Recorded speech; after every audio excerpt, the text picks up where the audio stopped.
2장에서 이방인들이 구원받아서 이제 하나님의 백성의 공동체에 소속해서 한 몸을 이루어서 하나님께 나아가게 되었다는 이 놀라운 하나님의 경륜에 대해서 바울이 이야기를 했습니다. 그리고 나서 1장에서 그렇게 했던 것처럼 이제 성도들을 위해서 기도하기 시작합니다. 원래 주제로 돌아온 것이죠. 14절부터 21절까지가 이제 바울의 기도인데요. 우리는 바울의 기도를 통해서 첫째는 기도의 중요성에 대해서 배울 수 있고요. 두 번째로는 올바른 기도의 원리가 무엇인지를 배울 수가 있습니다. 요즘 우리에게 기도가 부족하다는 생각을 늘 하고 있었는데 하나님께서 계속해서 우리에게 기도에 대해서 말씀해 주시는 것 같습니다. 우리가 토요일 오후에 기독교 강요 모임에서 계속해서 기도에 대해서 배우고 있죠. 그런데 이제 주일 오전 예배에서도 앞으로 오늘부터 시작해서 한 5주 동안에 걸쳐서 기도에 대해서 살펴보게 될 것입니다. 그리고 이제 오늘 이 하이델베르크 요리문답에서 십계명이 끝나거든요. 그럼 다음 주부터 뭘 하게 되냐면 기도에 대해서 또 배우게 돼요. 8주 동안에 걸쳐서 기도에 대해서 공부하게 됩니다. 하나님의 뜻이 있습니다.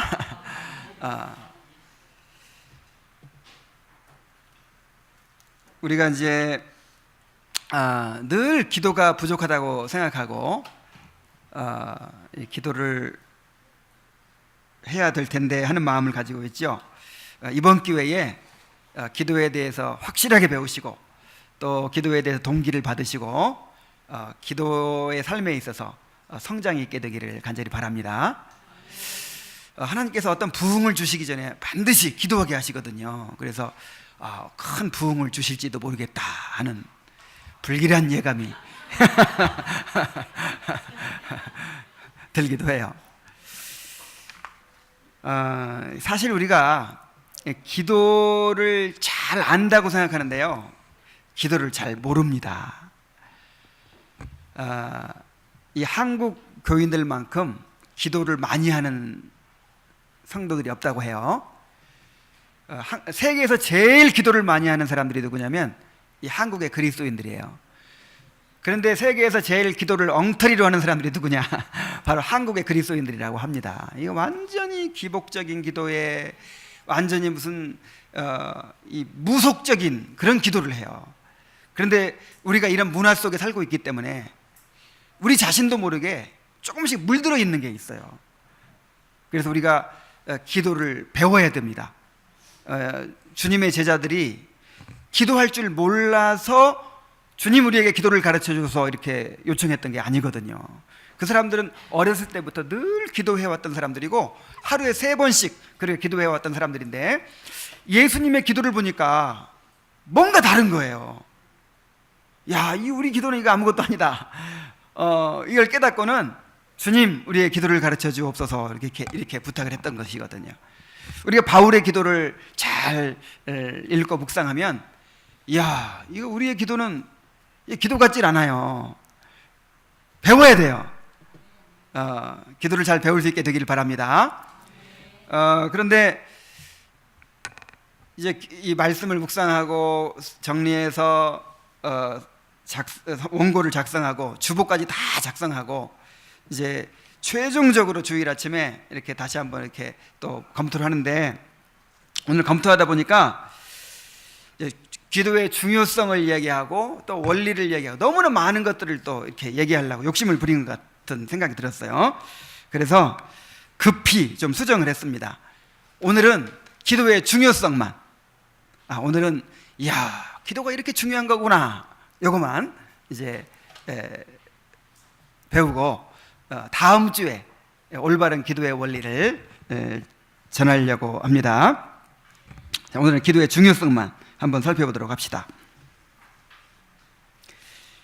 14절부터 21절까지 말씀을 통해서 우리가 기도의 중요성을 발견할 수 있는데요. 먼저 기도는 실제적인 능력이 된다라는 사실을 우리가 발견할 수 있습니다. 우리가 바울의 기도를 읽어보면요, 바울의 기도를 얼마나 중요하게 여겼는지를 알 수 있어요. 이 기도가 그냥 하는 것이 아니고, 무슨 어떤 사역의 양념이 아니고 어떤 사역의 본질적인 요소로 여기고 아주 핵심으로 여기고 그렇게 기도를 했다는 것을 우리가 발견할 수 있는 것입니다. 그는 감옥에 갇혀 있는 동안에도 끊임없이 성도들을 위해서 기도했습니다. 바울이 내가 쉬지 않고 너희를 위해 기도한다, 쉬지 않고 내 기도에 너희를 말한다, 이런 표현을 자주 얘기했죠. 그 중에서 한 가지만 한번 찾아봅시다. 골로새서 2장 1절 말씀입니다. 골로새서 2장 1절 말씀을 찾아보겠습니다.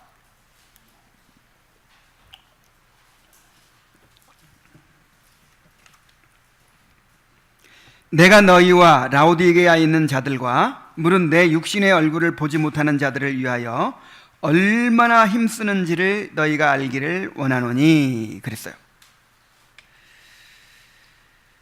자, 여기서 힘쓴다는 말이 무슨 말이냐면 투쟁한다, 그런 뜻이거든요. 투쟁한다. 전쟁터에서 처절하게 싸우는 것을 나타내는 단어예요. 그런데 이 감옥에 앉아가지고 뭘 그렇게 힘쓰고 있을까요? 뭘 그렇게 싸우고 있을까요? 기도한다는 말이죠. 바울은 그들을 위해서 그렇게 치열한 기도의 씨름을 하고 있었다고 말하고 있는 것입니다. 그런데 지금 이 기도하고 있는 사람들이 누구예요? 라오디게아에 있는 자들과 무릇 내 육신의 얼굴을 보지 못한 자들, 그랬죠. 지금 바울이 사방팔봉으로 돌아다니면서, 전 세계로 돌아다니면서 세운 교회들이 엄청나게 많아요. 뭐 에베소 교회, 무슨 빌립보 교회, 뭐 데살로니가 교회, 셀 수 없이 많죠. 그 사람들을 위해서 기도했겠죠. 그 사람들을 위해서 쉬지 않고 기도한다고 했는데 누구를 위해서 또 이렇게 투쟁을 하고 있어요? 라오디게아 교회, 골로새 교회, 이런 교회들은요, 바울이 가본 적도 없어요. 바울이 세운 교회가 아니에요. 바울이 감옥에 갇혀 있을 동안에 디도가 세운 교회예요. 바울의 제자들이 세운 교회예요. 이제 소식만 들은 거예요. 아, 라오디게아 지방에 이런 교회가 세워졌다더라, 골로새 지방에 이런 교회가 세워졌다더라, 이런 소식을 듣고 나서 한 번도 본 적이 없는 사람들을 위해서 이렇게 기도의 씨름을 하고 있는 것입니다. 그러니 이 사람들만을 위해서 기도하는 게 아니잖아요. 지금 이 바울이 얼마나 기도에 힘썼겠어요. 바울은 이 세계 선교 사역이 자신에게 달려있지 않고 하나님께 달려있다고 믿었습니다. 그래서 감옥에 갇혀서도 그렇게 하나님 앞에 간절히 기도한 것입니다. 또 바울이 기도를 중요하게 여겼다는 것을 무엇을 통해 알 수 있냐면, 이렇게 성도들을 위해서 간절히 기도했을 뿐만 아니라 또 성도들에게 기도를 부탁합니다. 이 기도를 부탁한 내용들이 많이 있어요. 우리 한번 찾아보겠습니다. 고린도후서 1장 11절입니다. 고린도후서 1장 11절.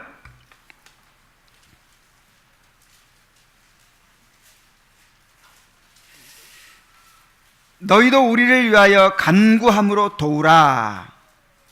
이는 우리가 많은 사람의 기도로 얻은 은사로 말미암아 많은 사람이 우리를 위하여 감사하게 하려 함이라, 그랬어요. 지금 바울 사도가 열심히 선교 사역을 하고 있는데, 너희도 기도함으로 어떻게 하라? 우리를 도와달라는 거예요.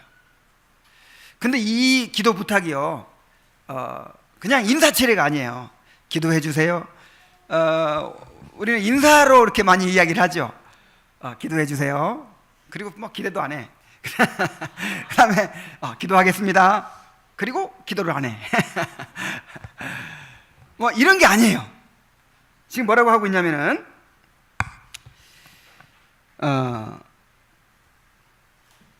너희도 우리를 위하여 간구함으로 도우라. 그리고 나서 이는 우리가 많은 사람의 기도로 얻은 은사로 말미암아. 자, 많은 사람들이 우리에게 기도를 해주면 뭘 얻어요? 은사, 하나님의 선물, 하나님의 그 은혜를 받아요. 그 하나님께로부터 받은 그 은혜의 선물로 말미암아 우리가 열매를 맺을 수 있을 것이다. 그래서 많은 사람들이 감사하게 될 것이다. 이렇게 바울은 진짜 믿었어요. 자, 한 구절 더 찾아봅시다. 골로새서 4장 2절로 3절입니다. 골로새서 4장 2절로 3절.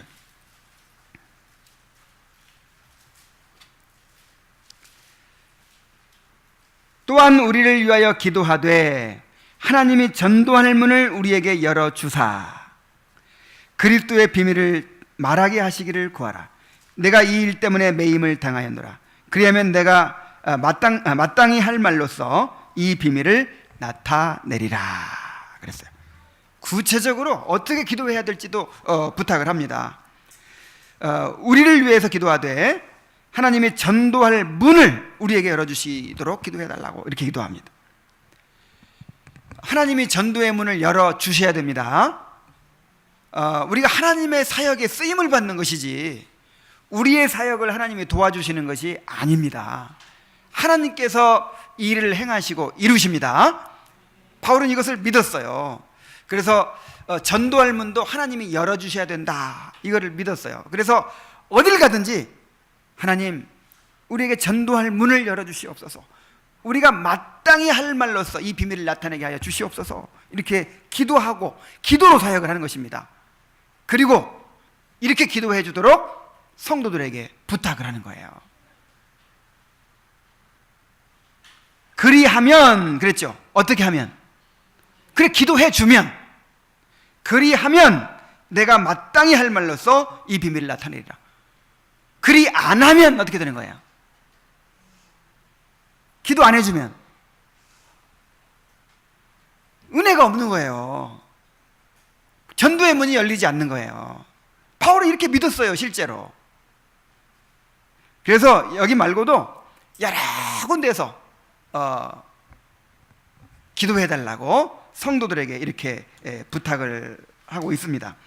바울은 이 기도를 자신의 사역의 절대적인 요소로 여겼어요. 그냥 양념 정도가 아닙니다.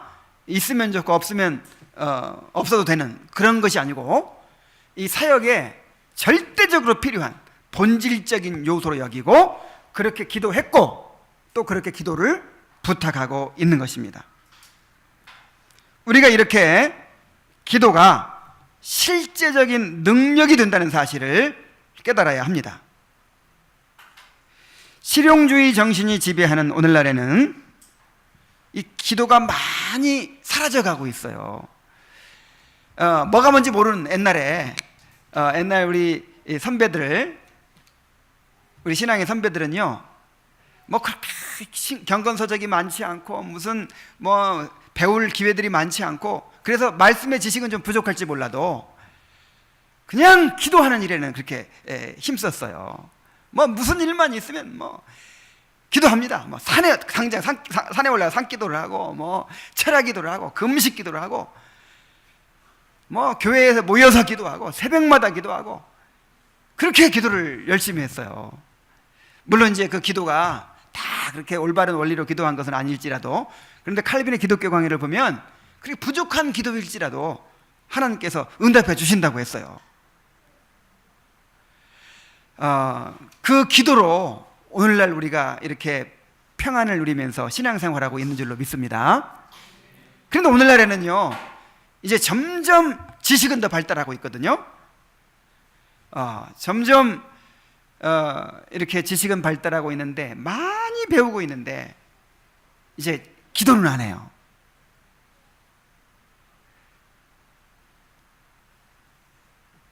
오늘날에는 눈에 보이는 거 당장 확인할 수 있는 게 중요한 시대거든요. 내가 성경을 몇 장 읽었다, 올해 일독했다, 이건 표시가 나죠. 성경 공부를 얼만큼 했다, 이런 건 다 표시가 나요. 근데 오늘 기도 1시간 하고 온 분이나 아니면 그냥 기도 없이 온 분이나 표 나요, 안 나요? 대충 알지만 뭐 구체적으로 드러나질 않아요. 그래서 기도 안 합니다. 뭐 기도 하나 안 하나 뭐 이렇게 뭐가 표시가 나야지. 그러나 어떤 분이 이런 얘기를 했어요. 기도는 일이며 일을 하고 일을 하게 한다. 우리 한번 따라해 봅시다. 기도는 일이며 일을 하고 일을 하게 한다. 여러분, 기도가 일입니다. 바울 사도는요, 감옥에 갇혀가지고 열심히 일했어요. 무슨 일이요? 기도했어요. 기도가 일입니다. 사도들은 말하기를 우리가 말씀과 기도에 전무하리라 그랬어요. 그러니까 말씀 전하는 것도 일이고 뭐도 일이에요? 기도도 일이에요. 우리가 하는 일 중에 가장 큰 일이 기도예요. 기도하기 전에는 기도보다 더 큰 일을 할 수 없다, 그런 말이 있어요. 기도한 다음에는 이제 기도보다 더 큰 일을 할 수 있어요. 그러나 하나님께 기도하지도 않고 구하지도 않고 뭐 내 힘으로 되는 것처럼 막 그렇게 아무리 뛰고 돌아다녀도 기도보다 더 큰 일을 할 수가 없는 것입니다. 그래서 기도가 일이라는 사실을 알아야 됩니다. 열심히 일해야 돼요. 가장 중요한 일입니다. 그리고 기도는요, 일을 합니다. 우리가 기도하고 나면 그 다음에 뭐가 일해요? 기도가 일해요. 물론 이제 기도 자체에 무슨 신비한 효능이 있다 그런 뜻이 아니고 하나님께서 우리의 기도를 응답하셔서 일하신다는 뜻이죠. 그걸 오해하면 또 안 됩니다. 기도가 일을 해요. 우리가 기도하고 나면 기도가 일을 합니다. 그리고 기도가 일을 하게 합니다. 여러분, 기도해 보세요. 기도하면요, 그 기도가 지혜도 주고 능력도 줍니다. 아, 이렇게 하면 되겠다, 이런 생각이 들죠. 막 기도하다 보면 지혜가 생겨요. 막 아무것도 보이지 않고 깜깜할 때 열심히 기도해 보세요. 그럼 어떻게 해야겠다, 이런 막 아이디어가 떠올라요. 그리고 그렇게 할 수 있는 힘이 생깁니다. 동기와 능력이 생겨요. 그래서 기도를 가장 많이 하는 사람이 가장 많은 일을 하게 된다, 그런 말이 있어요. 기도는 일입니다. 그리고 일을 합니다. 그리고 일을 하게 하는 것입니다. 기도는 실제적인 능력입니다. 특히 우리가 다른 사람들을 위해서 기도해야 된다는 것을 여기서 보여주고 있잖아요. 이 다른 사람들을 위해 기도하는 것이 얼마나 중요하다는 것을 우리에게 깨우쳐주고 있어요. 실제로 바울은 계속해서 우리에게 다른 사람들을 위해 기도하라고 합니다. 디모데전서 2장 1절로 3절 한번 찾아보겠습니다. 디모데전서 2장 1절로 3절.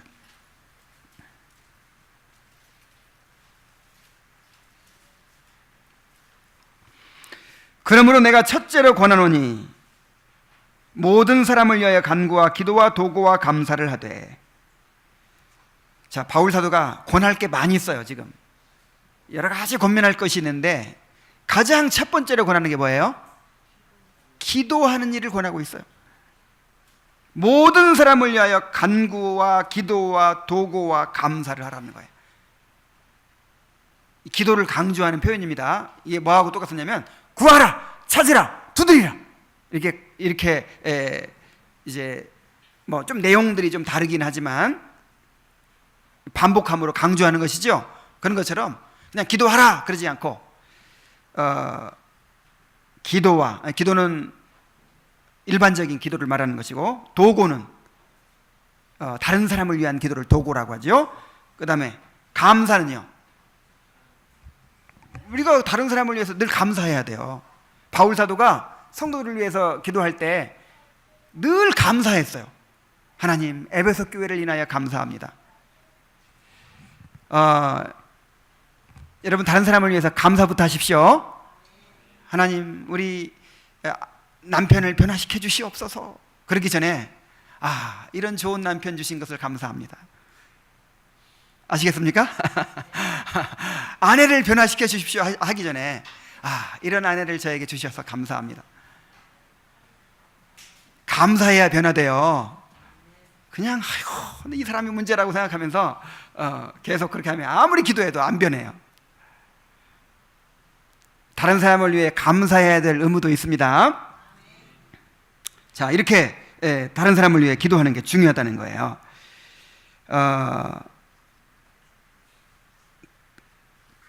그렇게 하되 임금들과 높은 지위에 있는 모든 사람을 위하여 하라. 이는 우리가 모든 경건과 단정함으로 고요하고 평안한 생활을 하려 함이라. 이것이 우리 구주 하나님 앞에 선하고 받으실 만한 것이니라. 자, 이것이 뭐예요? 이렇게 모든 사람을 위하여 기도하는 것이, 이렇게 우리를 다스리는 이 통치자들을 위해서도 기도하고, 물론 이제 그 통치자들을 위해서만이 아니죠. 또 성도들을 위해서 기도하고 뭐 다른 사람을 위해 기도하는 이것이 하나님 앞에 선하고 받으실 만한 것이다. 이것이 하나님께 올려드리는 제사가 된다는 것입니다. 이 선하고 받으실 만한 것이라는 게 제사의 용어거든요. 여러분, 하나님 앞에 어떤 제물을 드려서 기쁘시게 할 수 있겠어요? 다른 사람을 위해 기도하세요. 하나님께서 기뻐 받으십니다. 기뻐하십니다. 또 에베소 6장 18절로 19절에 보면은 이것도 한번 찾아봅시다. 에베소 6장 18절로 19절.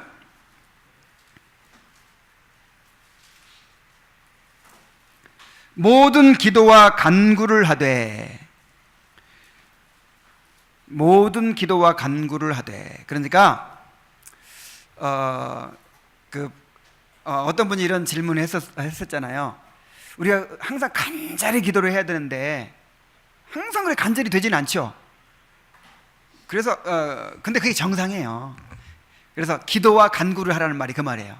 그러니까 그냥 평상시대로 그냥 이렇게 기도를 꾸준히 하는 거예요. 그러다가 어떤 경우에 특별한 일이 생기면 어떻게 돼요? 이제 간구를 하게 되는 거죠. 평상시에 그냥 그렇게 뭐 누가 무슨 큰 문제가 없고 뭐 성령이 감동하셔가지고 뭐 마음에 막 간절한 마음이 안 생겨. 오늘은 이상하게 기도가 잘 안 되네. 그러지 말고 그냥 하세요. 그냥 평범한 기도를 하세요. 그리고 뭔가 감동을 주시고 어떤 문제가 생기고 할 때는 그때는 또 간절하게 구하는 거예요. 간구하는 거예요. 항상 성령 안에서 기도하고 이를 위하여 깨어 구하기를 항상 힘쓰며. 기도는 저절로 됩니까? 힘써야 됩니까? 힘을 안 쓰면서 기도가 잘 안 된다고 그래요. 힘쓰기 싫어서. 힘쓰세요. 기도가 저절로 되면 이런 말이 무슨 소용이 있어요. 기도가 이렇게 어려운 것이기 때문에 바울이 뭐 한다고 그랬어요? 기도에 투쟁을 한다고 했잖아요. 전쟁터에서 전쟁하듯이 기도에 싸움을 한다, 이렇게 표현한 거예요. 바울이라고 저절로 기도가 된 거 아닙니다. 또 나를 위하여 구할 것은, 바울 자신을 위해 기도해야 되려고 하죠. 내게 말씀을 주사 나로 입을 열어 복음의 비밀을 담대히 알리게 하옵소서 할 것이니. 여러 성도를 위하여 구하고, 자, 여러 성도를 위해서도 기도해야 되고, 또 누구를 위해서도, 바울 사도를 위해서도 기도해 달라는 거예요. 바울은 계시 받고 뭐 그렇게 성경도 다 잘 아는 사람인데 그냥 알아서 복음 전하면 될 텐데 어떻게 기도해 달라고 합니까? 내게 말씀을 주사. 그러죠? 하나님 말씀 안 주시면 바울도 전할 수 있어요, 없어요? 없어요. 여러분, 목사는 그냥 저절로 막 말씀이 나오죠? 막 설교가 저절로 나오죠? 절대 그거 아닙니다. 이거 그냥 어쩌다 한두 번 어디 다른 교회 가가지고 부흥회 하는 거는요, 그냥 잘 할 수 있어요. 그런데 이거를 1년 내내 계속 하려고 해보세요. 1년만 합니까? 10년 막 은퇴할 때까지 하잖아요. 그러니까 하나님 말씀을 안 주시면 할 수 있어요, 없어요? 없어요. 주일날 저녁에 이제 다 쏟아놓고 가면 일주일 내내 씨름해가지고 이제 주일날 오후까지 싹 쏟아놓고 가면 이제는 아무것도 없다는 생각이 들어요. 이제는 더 이상 할 말이 없다. 완전히 거지 됐어요. 이제 하나님의 은혜가 필요해요. 근데 하나님이 일용할 양식을 주시거든요. 항상 그냥 설교를 1년치를 딱 그냥 이렇게 담아놓고 맨날 놀다가 그냥 주일날 딱 와서 하고, 그러면 얼마나 참 목사도 할만하죠. 근데 하나님이 그렇게 안 주세요. 일용할 양식을 주세요. 그냥 주일 아침까지. 그래서 미리 준비되고 그런 설교는 꼭 망해요. 겨우겨우 해가지고 주일 아침까지 묵상하고 긴장하고 기도하고 그렇게 해야 설교가 은혜가 있어요. 그래서 기도해야 됩니다. 목사를 위해 기도해야 돼요. 이제 우리 기독교 강요에서 그 성자들의 그 중보기도, 성자들을 의지해서 이제 성자들에게 중보기도 해달라고 이렇게 이제 구하죠. 이 로마 카톨릭에서는 그것에 잘못된 것들을 이렇게 이제 지적을 하고 있는데, 이 교회가 부패하고 타락하게 되면요, 이 로마 카톨릭이 됩니다. 그래서 이 교회 안에도요 그런 요소들이 많이 있어요. 그 중에 한 가지가 뭐냐면, 목사의 기도를 받으면 더 능력 있죠. 그래서 막 헌금 봉투 갖다 주고 기도해달라고 하죠. 그게 뭐예요? 복채 주고 무슨 뭐 하는 것처럼. 그렇지 않습니다. 목사가 성도들을 위해 기도해 주는 사람이 아니에요. 성도들도 목사를 위해 기도해야 될 의무가 있는 거예요. 목사도 그냥 그리스도의 지체 중에 한 사람으로서 성도들을 위해 기도하는 거예요. 아시겠습니까? 성도들도 서로를 위해 기도하고, 그리스도의 지체 중에 말씀 전하는 은사를 받은, 그 직분을 받은 목사를 위해서 특별히 더 많이 기도해야 되는 거예요. 그래서 어떤 사람들은요, 그런 의식이 너무 강해가지고 어려운 일만 당하면 목사가 기도를 안 해서 그래. 시험 들어. 그래, 어려운 일 있으면 목사님이 기도 하나하나 보고 요즘 기도를 안 하니까 내가 이렇게 어려움을 당한다는 거예요. 그래가지고 막 불평하는 사람도 봤어요. 제가 만약에 말씀이 잘 안 떠오르고 이게 설교 준비가 어려워지고 자꾸 시험 받고 그러면 이제 성도들을 원망할 겁니다. 마땅히 목사를 위해 기도해야 할 의무가 있는데 이 사람들이 말이야, 의무를 제대로 안 해가지고 내가 이렇게. 그래서 여러분, 만약에 요즘에 목사님은 설교가 별로 은혜가 없어, 그러면 어떻게 하셔야 돼요? 금식하면서 회개하면서 기도하시기 바랍니다. 주여, 내 죄입니다.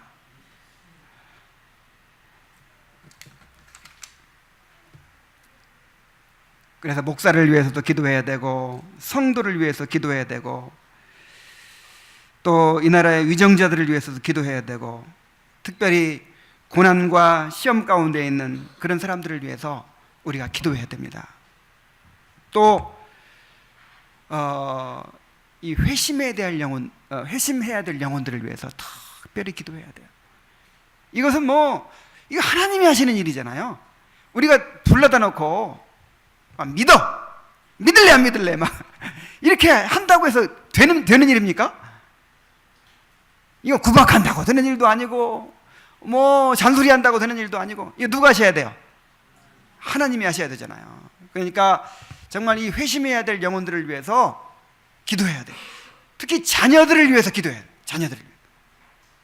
우리 자녀들이 어서 복음을 깨닫고 회심하게 되도록 그렇게 눈물로 기도해야 될 줄로 믿습니다. 이런 기도를 통해서 하나님께서 일하기를 기뻐하십니다.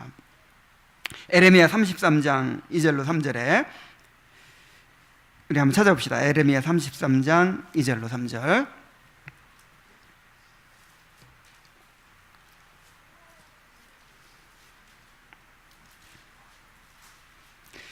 일을 행하시는 여호와, 그것을 만들며 성취하시는 여호와. 자, 이 말을 왜 했을까요? 일이 되고 안 되게 하시는 분이 누구시다?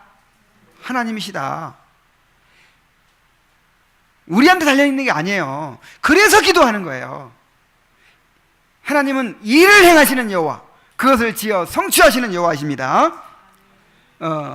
그의 이름을 여호와라 하는 이가 이같이 이르시도다. 너는 내게 부르짖으라. 내가 내게 응답하겠고 내가 알지 못하는 크고 은밀한 일을 내게 보이리라. 지금 유다 백성들이 바벨론의 포로로 잡혀가 있어요. 그리고 인간적인 생각으로 다시 포로 생활에서 돌아와가지고 성전을 재건한다는 것은 상상도 할 수 없는 일입니다. 근데 하나님은 다 계획이 있다는 거예요. 내가 포로 생활 70년이 딱 차면 내가 만국을 진동해서 대제국들을 다 움직여가지고 황제들을 움직여가지고 포로된 유다 백성들을 다시 돌아오게 할 것이다. 그리고 성전을 재건하게 할 것이다. 이런 이제 하나님의 계획을 선지자들에게 선포하십니다. 그리고 나서 이 말씀하셨어요. 내가 이렇게 일을 행하는 여호와다. 그것을 지어 성취하는 여호와다. 그러니까 어떻게 해라? 너는 내게 부르짖으라. 내가 내게 응답하겠고 내가 알지 못하는 크고 비밀한 일을 내게 보이리라. 우리는 기계가 아니에요. 로봇가 아니에요. 만약에 우리가 인격이 없는 기계나 로봇나 뭐 그런 존재라면 하나님이 일방적으로 하십니다. 일방적으로. 이스라엘 백성들을 구원해 내실 때 그냥 열심히 노예 생활하고 있었더니 갑자기 하나님이 번쩍 들어다가 가나안 땅에 탁 갖다 놓는 거예요. 내 의사와 상관없이. 로봇이라면 그렇게 하죠. 아니면 짐승이라면 그렇게 하죠. 근데 우리는 하나님과 교제하는 인격을 가진 존재예요. 하나님의 형상이에요. 그래서 반드시 우리의 부르짖음에 응답하여 일하십니다. 그래서 이스라엘 백성도 어떻게 하셨어요? 부르짖게 하시는 거예요. 뭐 가나안 땅이고 뭐고 다 잊어버리고 그냥 고센 땅에서 그냥 사는 거예요. 거기 얼마나 살기 좋아요.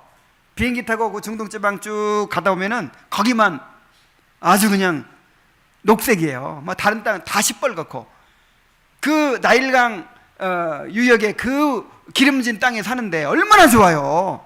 그러니까 가나안 땅의 약속이고 뭐고 다 잊어버리고 그냥 거기서 사는 거예요. 근데 그 사람들의 의사와 관계없이 그냥 번쩍 들여다 옮겨놔요? 로봇입니까? 그래서 하나님이 하루아침에 노예를 만들어가지고 그냥 부르짖게 만드는 거예요. 주여 우리를 불쌍히 여겨 주시옵소서. 우리의 가나안 땅을 약속하시지 않았습니까? 우리를 가나안 땅으로 보내주시옵소서. 부르짖으니까 그래? 그러면 너희들이 부르짖으니까 내가 응답해 주겠다. 그리고 부르짖음을 들으시고 그들을 구원하셨다고 했어요. 에이 뭐 하나님이 다 알아서 하시니까 뭐 구원받기로 택했으면 하나님이 구원하시겠지. 그게 아니에요. 우리가 눈물 뿌려 기도하는 그 기도에 응답하셔서 우리 자녀들을 구원해 주시는 것입니다. 우리가 사랑하는 사람들에게 복을 주시는 것입니다.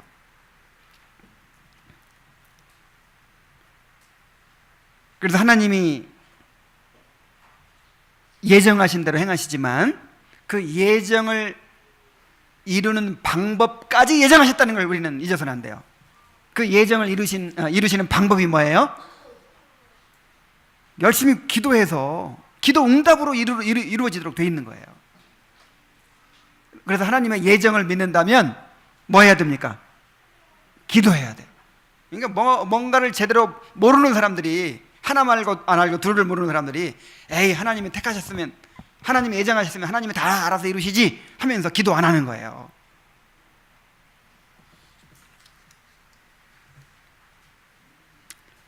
자, 그래서 바울 사도가 성도들을 위해서 그렇게 간절히 기도하는 걸 통해서 또 자기를 위해 기도해 달라고 부탁하는 것을 통해서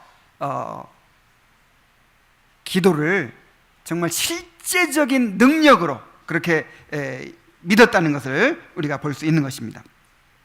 자, 이 두 번째로 기도는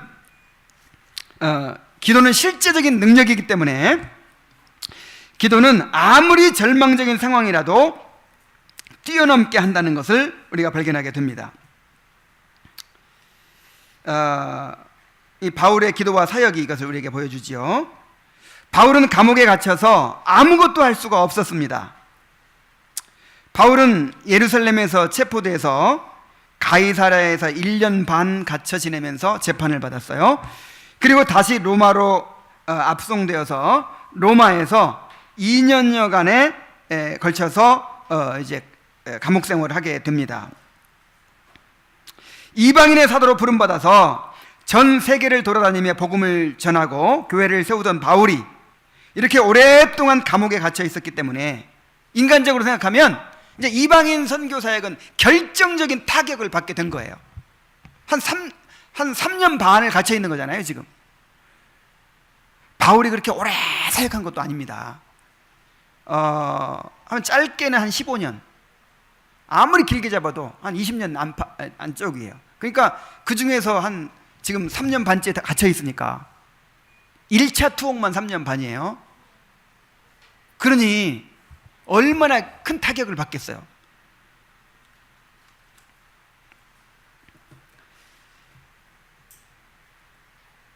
그러나 바울은 조금도 실망하지 않았습니다.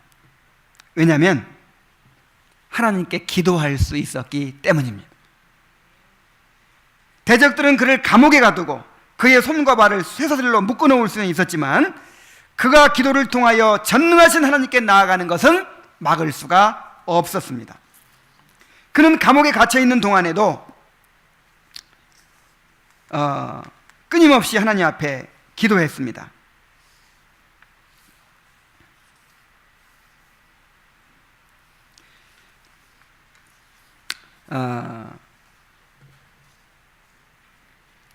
감옥에 갇혀 있는 동안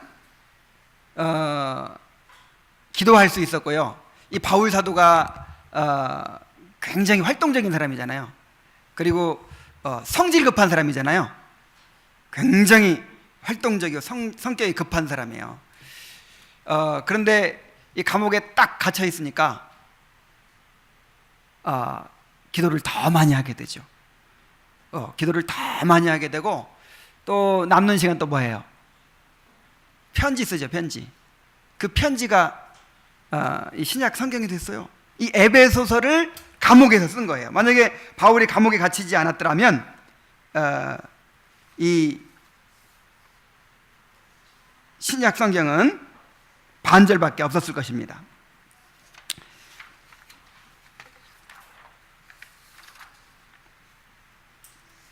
자, 그래서 그 결과가 어떻게 됐습니까?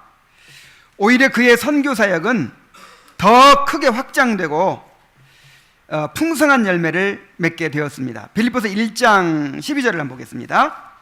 빌립보서 1장 12절.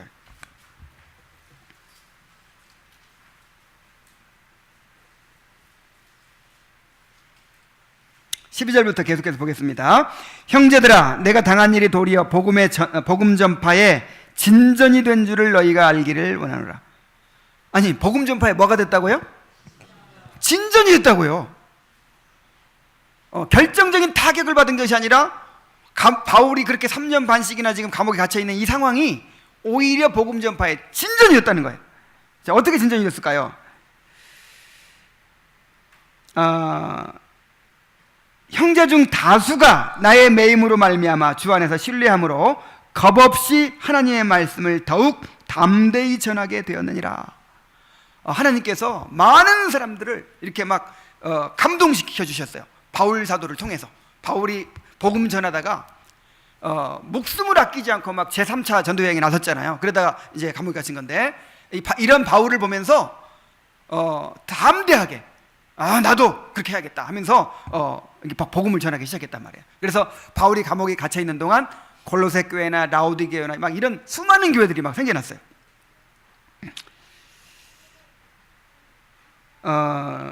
또 어떤 이들은 투기와 분쟁으로, 어떤 이들은 악한 뜻으로 그리스도를 전파하나니, 이들은 내가 복음을 변증하기 위하여 세우심을 받은 줄 알고 사랑으로 하나,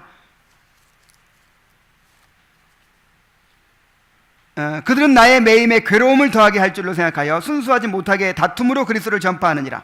그러나 무엇이냐 거칠애로 하나 참으로 하나 무슨 방도로 하든지 전파되는 것은 그리스도니 이로써 나는 기뻐하고 또한 기뻐하리라. 심지어 어떤 사람은요, 이 바울의 경쟁자들, 바울을 시기하고, 아니 예수님 한 번도 안 따라다니는 사람이, 나는 예수님 계속 보면서 따라다녔는데 나보다 더 많은 일을 해? 그러면서 막 시기심 가진 사람들이 좋다, 이번 기회에 내가 바울을 눌러버리자 이런 마음으로 막 열심히 막 전도하고 막 교회 세우고 막 그랬어요. 그런데 바울은 그것조차도 복음이 더 전파됐기 때문에 기뻐한다 그랬어요. 여러분, 이런 걸 우리가 어떻게 이해해야 될까요? 시기심으로 전파한 사람들, 그 사람들은요 상이 없어요. 그렇죠? 그 사람들은 하나님께 인정받을 수 없습니다. 그러나 심지어 그런 일을 통해서도 하나님은 일하십니다. 그래서 우리가 쓰임받는 것과 하나님께 인정받는 것은 별개입니다. 내가 아무리 많은 일을 하고 나 때문에 구원받은 사람이 아무리 많아도 내가 하나님께 바르지 못하면 어떻게 돼요? 나는 버림받고. 그 일들을 하나님께서 이루시는 거예요. 일은 누가 이루시는 것이기 때문에. 그래서 이제 이런 예도 들 수 있죠. 예를 들어서 우리나라 교회가 이렇게 많아지게 된 이유가 있어요. 결정적인 이유가. 모였다 하면 싸워. 그래가지고 목사파, 장로파가 갈라져. 그래가지고 갈라져 나간 사람들이 바로 앞에다 교회를 또 하나 세우는 거예요. 내가 경쟁적으로 막 열심히 전도를 해요. 그래서 참 웃을 수 없는 일이지만 이 교회가 이렇게 많아진 이유가 이렇게 분쟁 때문이었다. 막 교파가 얼마나 많이 갈라졌습니까? 장로교가 지금 50개 파가 갈라졌어요. 그래서 이렇게 신학교도 많아지고 목사도 많아지고 뭐 교회도 많아지고, 이게 뭐 다 좋은 일은 아니지만 너무 부작용이 많지만 어쨌든 그런 일을 통해서라도 우리가 지금 복음을 받게 된 거예요. 그래서 그런 이제 하나님께 바르지 못한 그런 사람들은 다 심판받을 것입니다. 그러나 그런 일을 통해서도 또 하나님께서 일하십니다. 우리는 그것은 인정해야 돼요.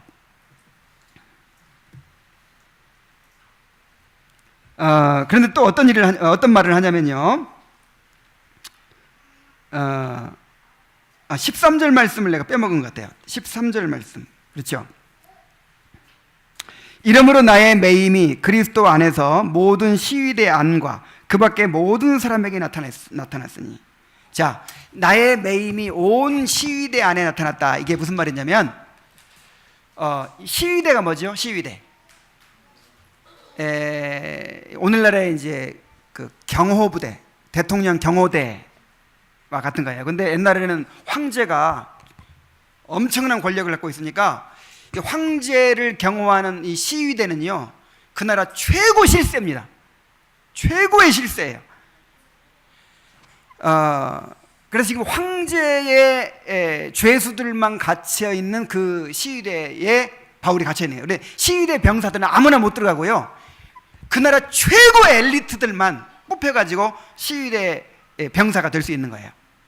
근데 이제 바울이 갇혀 있는 동안 이 병사들이 이 하루에 3명씩 돌아가면서 바울을 이제 지킵니다. 그러면 그동안 뭐 하겠어요, 바울이? 전도하죠. 그 로마 최고의 엘리트 집단, 그 시위대에서 이제 그냥 딱딱 전도 대상자를 갖다 주잖아요. 이렇게 도망가지도 않고 몇 시간 동안 붙어 있잖아요. 그러면 이제 전도하는 거예요. 나도 로마 시민권 갖고 있다. 나 로마 사람이고 하니까 유식하고 하니까 이렇게 이제 전도를 합니다. 그러면 다음 타자 또 교대로 와요. 그러다 보니까 어떻게 됐어요? 온 시위대 안에 바울이 무슨 죄목으로 갇히게 되었는지 바울에 대한 소문이 쫙 났어요. 그 사람들 중에 얼마나 많은 사람들이 복음을 듣고 구원받았는지는 둘째 문제고, 이건 하나님이 하실 일이고, 중요한 것은 그들에게 복음이 전해졌다는 것입니다. 우리가 지금 생각하니까 그렇지, 여러분, 내가 지금 상황에서 내가 대통령하고 장관들한테 복음을 좀 전해야겠다 할 수 있을까요? 없을까요? 접근도 못하죠. 만날 수도 없어요. 만나줍니까? 근데 그 당시에 이 바울, 그야말로 행색이 뭐 같아요? 거지 같죠, 거지 같아. 그 행색이 그렇게 초라하고 이단으로 불리는 그런 나사렛 이단의 괴수가 나 황제한테 복음을 좀 전하고 싶습니다. 왕한테 복음을 전하고 싶습니다. 로마 총독한테 복음을 전하고 싶습니다 하면 들어줄 사람 있겠어요? 없겠어요? 없어요. 그런데 바울은 전했어요. 가이사랴에 1년 반 동안 갇혀있는 동안 아그리빠 왕이 왕비 대동하고 왔죠. 그래 아그리빠 왕이요 하면서 다 전했죠. 맨 처음에 그 전에 그 유대인 공회에 잡혀있을 때 공회에서 한번 전했어요. 공회에서 자기 구원받은 간증을 다 하면서 복음을 전했어요. 반응은 돌팔매였지만 그 다음에 이제 가이사랴에 가 있는 동안에 아그리빠 왕에게 전했어요. 벨릭스 총독이 또 와가지고 신문하는 동안 또 전했어요. 베스도 총독이 또 왔어요. 또 전했어요. 이야, 이것은요 기적이에요, 기적. 그 다음에 로마에 가가지고도 온 시위대 안에 다 복음을 전했어요. 이것이 보통 일입니까? 그래서 바울이 건강한 몸으로 그냥 자유의 몸으로 그렇게 돌아다녔으면 이런 일이 있을 수가 없는 거예요. 그런데 바울이 감옥에 갇히게 되는 바람에 이런 일이 일어난 거예요. 그래서 이것은 이제 성경에 나오지 않았기 때문에 우리가 확신할 수는 없지만, 나중에 보면 로마 상층부에까지, 로마 제국의 핵심 부에까지 복음이 전해지잖아요. 심지어 황제의 부인이, 왕비까지 예수를 믿게 됩니다, 나중에는. 그래서 황제의 어머니까지 예수를 믿게 되고요. 그래서 결국은 기독교를 국교로 받아들이게 되잖아요. 이런 일이 어떻게 일어났겠는가? 다 이런 일들을 통해서 일어나지 않았겠는가 하는 그런 생각을, 추측을 우리가 할 수가 있어요. 그래서 바울은 두 번째 투옥되었을 때 디모데에게 이렇게 이야기를 합니다. 디모데후서 2장 9절에 복음을 인하여 내가 죄인과 같이 매이는 데까지 고난을 받았으나 하나님의 말씀은 매이지 아니하니라. 너무 멋진 말이에요. 우리 한번 따라해 봅시다. 하나님의 말씀은 매이지 아니하니라. 우리는 병들 수 있어요. 그러나 하나님의 역사는 병들지 않습니다. 우리는 갇힐 수 있어요. 그러나 하나님의 말씀은 갇히지 않습니다. 하나님의 능력은 사라지지 않습니다. 그러므로 우리는 기도할 수 있다면 어떤 어려운 상황 가운데서도 절대로 낙심하지 말아야 합니다. 사방이 가로막혀 있어도 항상 위는 열려 있다는 사실을 기억해야 합니다. 위기의 상황은 우리에게 오히려 하나님을 경험하는 기회가 됩니다.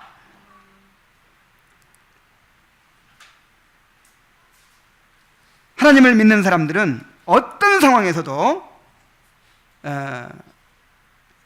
기도함으로 하나님을 경험하고 오히려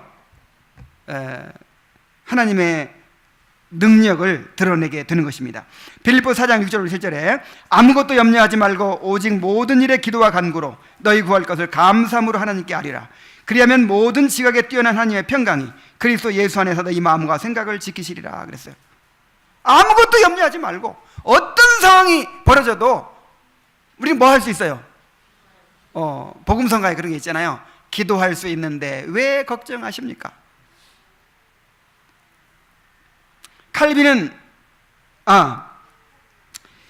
주님은 누가복음 18장에서 항상 기도하고 낙심하지 말아야 할 것을 가르치셨어요. 항상 기도하고 뭐 하지 말아라? 낙심하지 말아라. 그러면서 항상 기도하고 낙심하지 않는 것이 바로 믿음이라고 하셨어요. 여러분, 믿음 있다는 걸 뭘로 알 수 있어요? 어떤 절망적인 상황 속에서도 낙심하는 대신 뭐 하는 사람이에요? 기도하는 사람. 이것이 믿음이라고요. 칼빈은 그의 유명한 기도론에서 기도를 믿음의 활동이라고 그랬어요. 자, 기도가 뭐예요? 믿음이 있으면 그 믿음이 활동을 해야죠. 그 믿음의 활동이 뭐냐? 기도예요. 그러니까 기도 안 하는 사람은 뭐가 없는 사람이에요?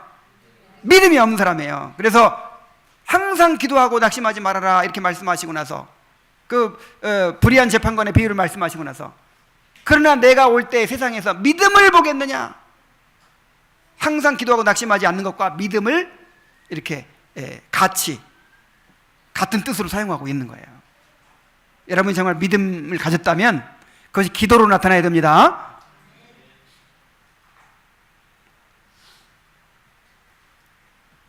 기도가 왜 중요합니까? 기도는 어떤 상황에서도 그것을 뛰어넘을 수 있는 그런 방편이 되기 때문입니다. 자, 세 번째로 기도가 왜 중요합니까? 이 진리에 대한 깨달음은 항상 이 기도로 연결되어야 한다는 것을 우리가 여기서 발견하게 돼요. 자, 진리에 대한 깨달음이 뭐로 연결되어야 된다고요? 자, 바울 사도 보세요. 1장에서 하나님께서 이 삼위일체 하나님께서 우리를 어떻게 구원하셨는가를 찬양하고 그 다음에 성도들을 위해 기도해요. 이것을 깨닫고 누리게 되도록 기도하죠. 그 다음에 2장에서 또 이방인과 유대인이 한 몸을 이루어서 하나님께 나아가게 된 그 기가 막힌 하나님의 경륜을 이야기한 다음에 또 이제 기도하잖아요. 이것을 깨닫고 누리게 되도록. 자, 바울 사도가 이렇게 기도문을 기록한 이유가 무엇일까요? 우리 보고 그렇게 기도하라는 거예요. 우리 보고 뭔가 하나님께서 행하시는 일을 깨달았느냐? 뭔가 좀 배우게 되었느냐? 그러면 그것을 가지고 기도해라, 그 말이에요.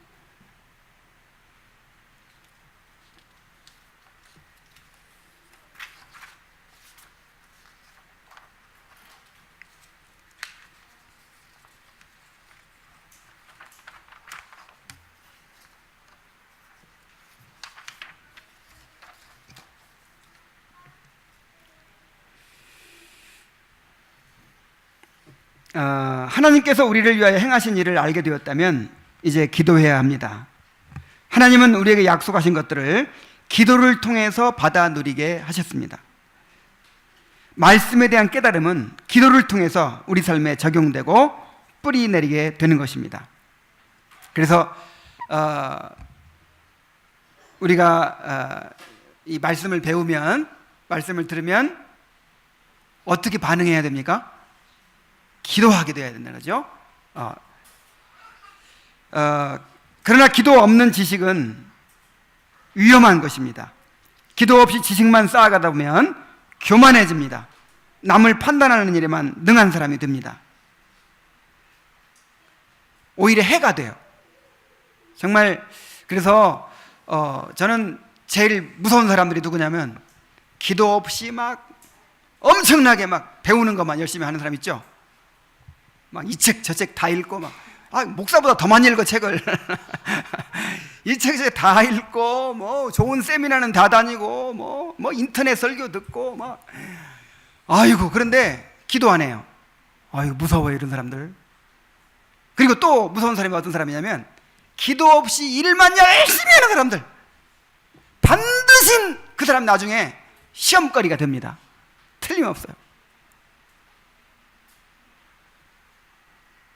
기도 없는 신앙생활은요, 이거 위험한 거예요. 이 로이드 존스는 말하기를 기도 없는 신앙은 가짜라 그랬어요. 가짜. 이 그리스도인의 거듭난 성도의 영적인 본능이 뭐냐면 기도거든요. 아버지라 부르짖게 되느니라. 그런데 기도가 없어. 기도가 없어도 아무런 불편을 안 느껴요. 물론 이제 바쁘면 뭐 기도를 뭐 빠뜨릴 수도 있죠. 그렇지만 어때요? 기도 안 하면 막 숨을 막아보세요. 막 답답해 죽겠죠. 막. 근데 안 답답해. 너무 평안하고 좋은 거예요. 기도 없이. 그러면 이거 뭐예요? 뭔가 문제가 있어요. 병들었던지, 심각하게 병들었던지, 가짜, 이 거듭나지 못한 사람인 거예요. 그래서 우리가 말씀을 배울수록, 우리가 정말 깨달아 갈수록 점점 기도가 성장해 가야 될 줄로 믿습니다.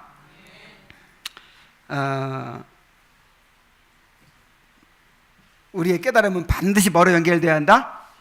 기도로 연결돼야 한다 하는 것을 반드시 기억하시기 바랍니다. 이제 기도하겠습니다. 자, 오늘 하나님께서 우리에게